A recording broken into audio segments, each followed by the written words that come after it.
Praise the Lord. സംഖ്യാപുസ്തകം 19 അധ്യായം 1 മുതൽ 22 വരെയുള്ള തിരുവചനങ്ങൾ.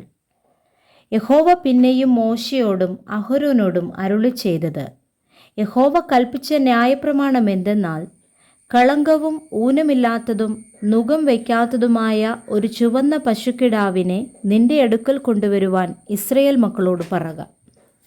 നിങ്ങളതിനെ പുരോഹിതനായ എലയാസാരിൻ്റെ പക്കൽ ഏൽപ്പിക്കണം. അവൻ അതിനെ പാളയത്തിനു പുറത്തു കൊണ്ടുപോകുകയും ഒരുവൻ അതിനെ അവൻ്റെ മുമ്പിൽ വെച്ച് അറുക്കുകയും വേണം. പുരോഹിതനായ എലയാസർ വിരൽ കൊണ്ട് അതിൻ്റെ രക്തം കുറെ എടുത്ത് സമാഗമന കൂടാരത്തിൻ്റെ മുൻഭാഗത്തിനു നേരെ 7 പ്രാവശ്യം തളിക്കണം. അതിൻ്റെ ശേഷം പശുക്കിടാവിനെ അവൻ കാൺകെ ചുട്ട് ഭസ്മീകരിക്കണം. അതിൻ്റെ തോലും മാംസവും രക്തവും ചാണകവും കൂടെ ചുടേണം. പിന്നെ പുരോഹിതൻ ദേവദാരു, ഈസോപ്പ്, ചുവപ്പ് നൂൽ എന്നിവയെടുത്ത് പശുക്കിടാവിനെ ചുടുന്ന തീയുടെ നടുവിൽ ഇടേണം. അനന്തരം പുരോഹിതൻ വസ്ത്രമലക്കി ദേഹം വെള്ളത്തിൽ കഴുകിയ ശേഷം പാളയത്തിലേക്ക് വരികയും സന്ധ്യ വരെ അശുദ്ധനായിരിക്കുകയും വേണം. അതിനെ ചുട്ടവനും വസ്ത്രമലക്കി ദേഹം വെള്ളത്തിൽ കഴുകുകയും സന്ധ്യ വരെ അശുദ്ധനായിരിക്കുകയും വേണം. പിന്നെ ശുദ്ധിയുള്ള ഒരുത്തൻ പശുക്കിടാവിൻ്റെ ഭസ്മം വാരി പാളയത്തിനു പുറത്ത് വെടിപ്പുള്ള ഒരു സ്ഥലത്ത് വയ്ക്കണം. അത് ഇസ്രയേൽ മക്കളുടെ സഭയ്ക്കു വേണ്ടി ശുദ്ധീകരണ ജലത്തിനായി സൂക്ഷിച്ചു വയ്ക്കണം. അത് ഒരു പാപയാകും. പശുക്കിടാവിൻ്റെ ഭസ്മം വാരിയവനും വസ്ത്രമലക്കി സന്ധ്യ വരെ അശുദ്ധനായിരിക്കണം. ഇസ്രയേൽ മക്കൾക്കും അവരുടെ ഇടയിൽ വന്നു പാർക്കുന്ന പരദേശിക്കും ഇത് എന്നേക്കുമുള്ള ചട്ടമായിരിക്കണം. യാതൊരു മനുഷ്യൻ്റെയും ശവം തൊടുന്നവൻ 7 ദിവസം അശുദ്ധനായിരിക്കണം. അവൻ 3-ാം ദിവസവും 7-ാം ദിവസവും ആ വെള്ളം കൊണ്ട് തന്നെത്താൻ ശുദ്ധീകരിക്കണം. അങ്ങനെ അവൻ ശുദ്ധിയുള്ളവനാകും. എന്നാൽ 3-ാം ദിവസം തന്നെ ശുദ്ധീകരിക്കാഞ്ഞാൽ 7-ാം ദിവസം അവൻ ശുദ്ധിയുള്ളവനാകയില്ല.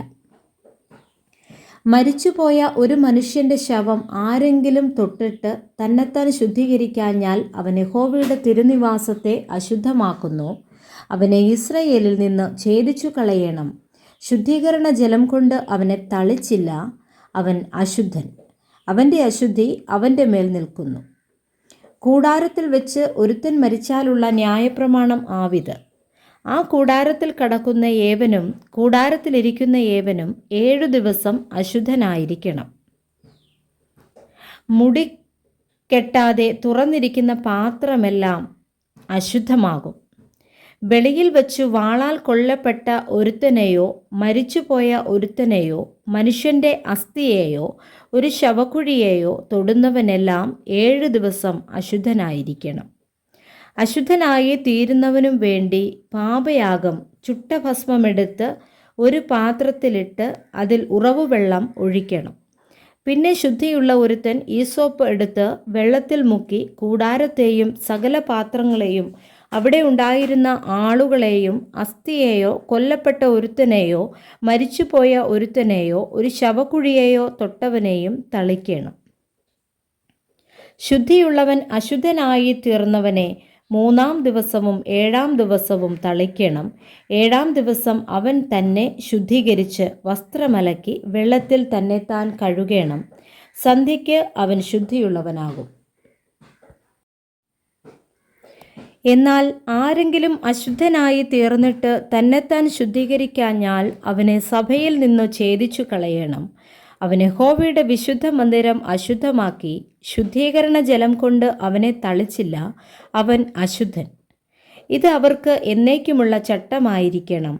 ശുദ്ധീകരണ ജലം തളിക്കുന്നവൻ വസ്ത്രമലക്കണം. ശുദ്ധീകരണ ജലം തൊടുന്നവനും സന്ധ്യ വരെ അശുദ്ധനായിരിക്കണം.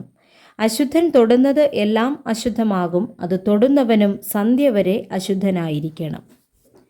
Praise the Lord. വായിച്ച തിരുവചന വേദഭാഗങ്ങളാൽ കർത്താവ് നമ്മെ ഏവരെയും സമൃദ്ധിയായി അനുഗ്രഹിക്കുമാറാകട്ടെ. ആമേൻ.